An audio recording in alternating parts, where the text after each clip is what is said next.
आज हम लोग सोलर सिस्टम का अपना पार्ट 2 लेकर आए हैं। ठीक है।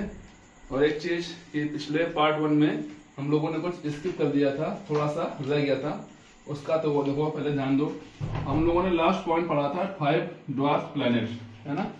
और सोलर सिस्टम किससे बना होता है ये पता था हमें कि क्या होता है। प्लैनेट्स होते हैं, उनके सैटेलाइट्स होते हैं, ठीक है, और सेलेस्टियल बॉडीज होती हैं, और आपके कुछ ड्वार्फ प्लैनेट्स हैं। क्या है ड्वार्फ प्लैनेट्स?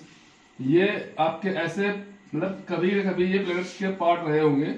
अब ये आपके प्लैनेट्स नहीं है, प्लैनेट्स आपके कितने हैं? ओनली 8 हैं। ठीक है। प्लूटो के बारे में पता होना चाहिए। ये 2006 में इसको हमने प्लैनेट्स के क्राइटेरिया से बाहर निकाला था।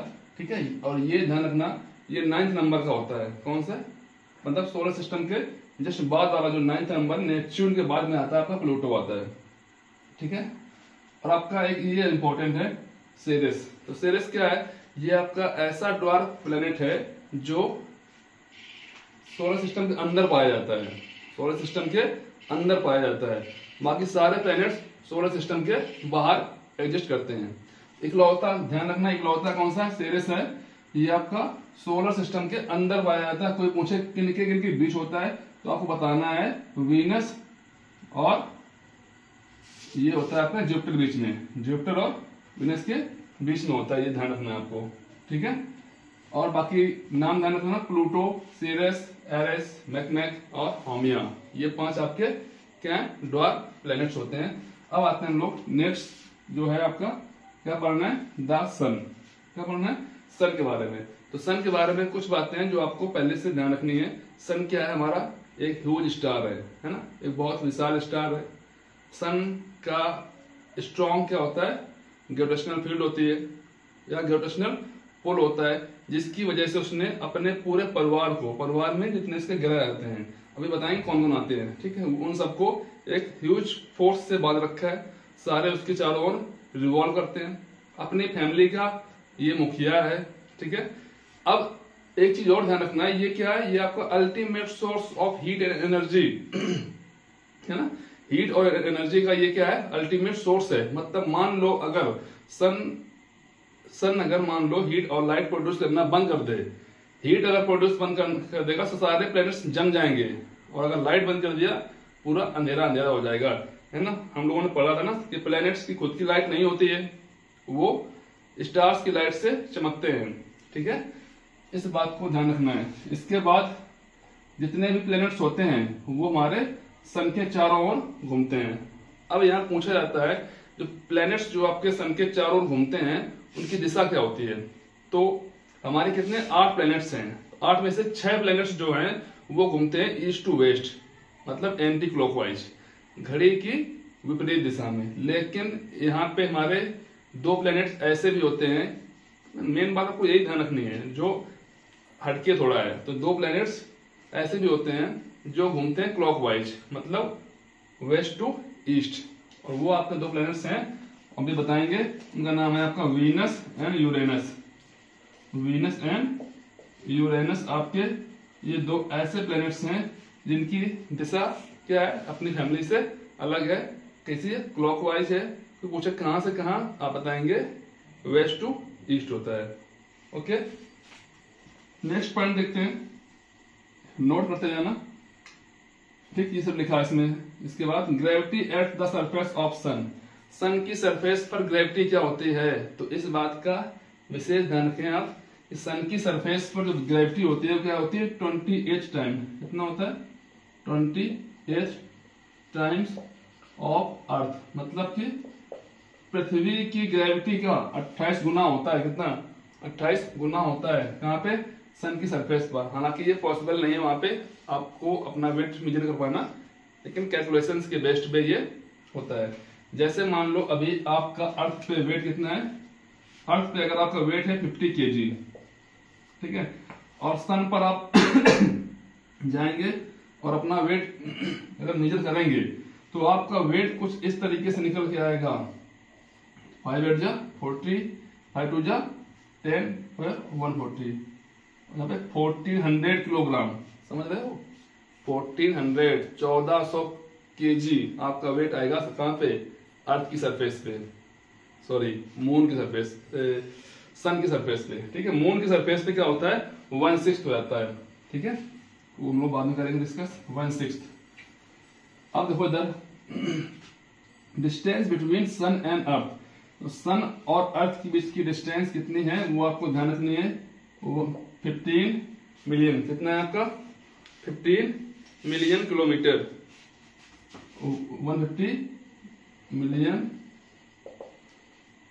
किलोमीटर, ये आपकी डिस्टेंस है कहां से, अर्थ की सन से। या फिर हम बोल दें 93 मिलियन माइल्स। तो पूछे मिल्स में कितना है, तो 93 मिलियन मिल्स आपके ये डिस्टेंस होती है अर्थ की सन से। क्लियर है। अब time taken of sunlight to reach earth surface, मतलब ये है कि पृथ्वी तक, सूर्य के तक लाइट जो आता है सूर्य का पृथ्वी तक आने में उसे कितना वक्त लगता है, तो ये ध्यान रखना, उसे वक्त लगता है आपका 8.3 मिनट अप्रोक्स, ठीक है, अप्रोक्स में ये। या फिर कहें हम तुमसे 8 मिनट 20 सेकेंड, 8 मिनट 20 सेकेंड, लगभग इतने सेकेंड में लाइट अर्थ तक पहुंच जाती है।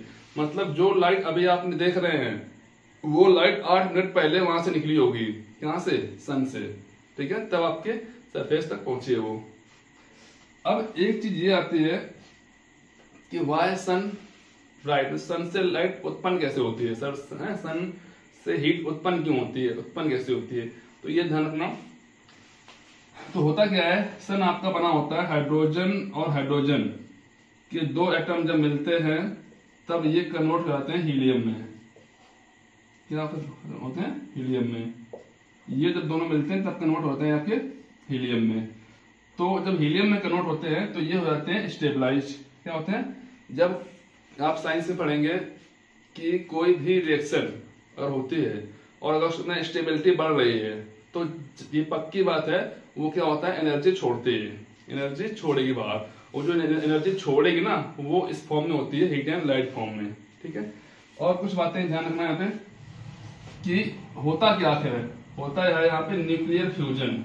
क्या होता है, न्यूक्लियर फ्यूजन किसका होता है, of hydrogen atom, of hydrogen atoms.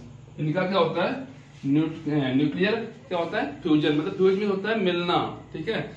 Atom अगर आप एटम पास में आकर एक में फ्यूज हो रहे हैं तो वो एटम मिलते हैं, और पास में आके मिलते क्यों हुए, क्योंकि वो पास आने से उनकी स्टेबिलिटी बढ़ती है, और अगर स्टेबिलिटी बढ़ेगी तो एनर्जी वो रिलीज करेगी एटमॉस्फेयर में। वही एनर्जी होती है जिसकी वजह से सूर्य हमें चमकीला और हॉट दिखाई पड़ता है, समझ में आया।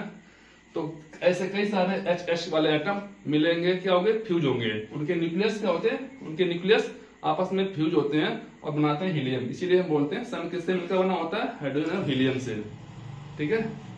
अब आपका नेक्स्ट पॉइंट ये है कि हमें जानना है कि क्या इनका होता है, सीक्वेंस क्या होता है, ठीक, सीक्वेंस क्या होता है प्लैनेट्स का सन के चारों ओर। तो देखो ध्यान से, मान लो आपका ये सन है, एक चीज समझ लेना, हम यहाँ पे एक ट्रिक तुम्हें बता रहे हैं, ट्रिक उसको ध्यान रखना। My very efficient mother just serves us noodles. ये ट्रिक है, एक सेंटेंस आप याद कर लेना, आपको पता चल जाएगा कि M स्टैंड्स फॉर मरकरी, पहला है आपका mercury, V stands for Venus, E stands for earth, M stands for यहाँ पे आपका M का मतलब Mars, J stand for Jupiter, S stand for Saturn, U stand for Uranus, N for Neptune, ठीक है। ये आपको ध्यान होना चाहिए, इनका सीक्वेंस भी यही है। ये मान लो आपका क्या है, सन है, ये क्या है आपका सन है, देखो दिख रहा है, दिख रहा है यहाँ पे, ठीक है। तो मरकरी की हिंदी अगर जाननी है तो ये होती है आपका बुध होता है, वीनस आपका शुक्र होता है, अर्थ आपका जानते हो पृथ्वी होता है, मार्स आपका मंगल होता है, जुपिटर आपका बृहस्पति होता है, सैटर्न शनि होता है, यूरेनस वरुण होता है, नेपच्यून आपका अरुण होता है। ये इनके हिंदी नेम्स हैं, जिसको नहीं याद हो वैसे कर सकते हैं। और यही इनका सीक्वेंस है। अर्थ के सबसे पास में कौन सा होता है, वो होता है आपका मरकरी। अर्थ से सबसे दूर कौन होता है आपका, वो होता है आपका नेपच्यून, ठीक है।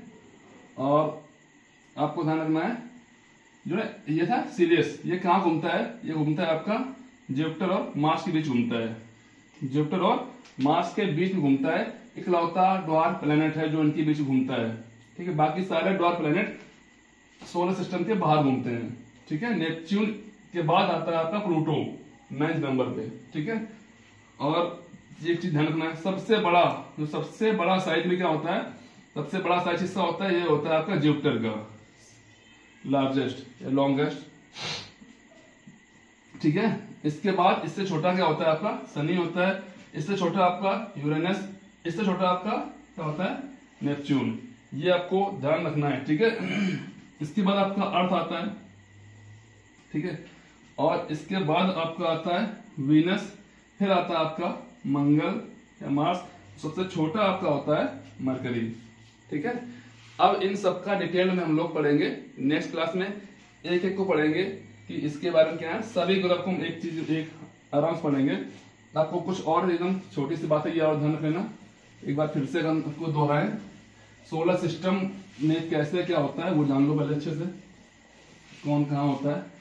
तो ये आपका होगा सन, ठीक है। ये आपका क्या होगा मरकरी, ये आपका वीनस, ये आपका अर्थ, मार्स, जुपिटर जगह कम पड़ जाएगी, फिर यहाँ पे सैटर्न, यूरेनस और नेपच्यून, ऐसे मान लो।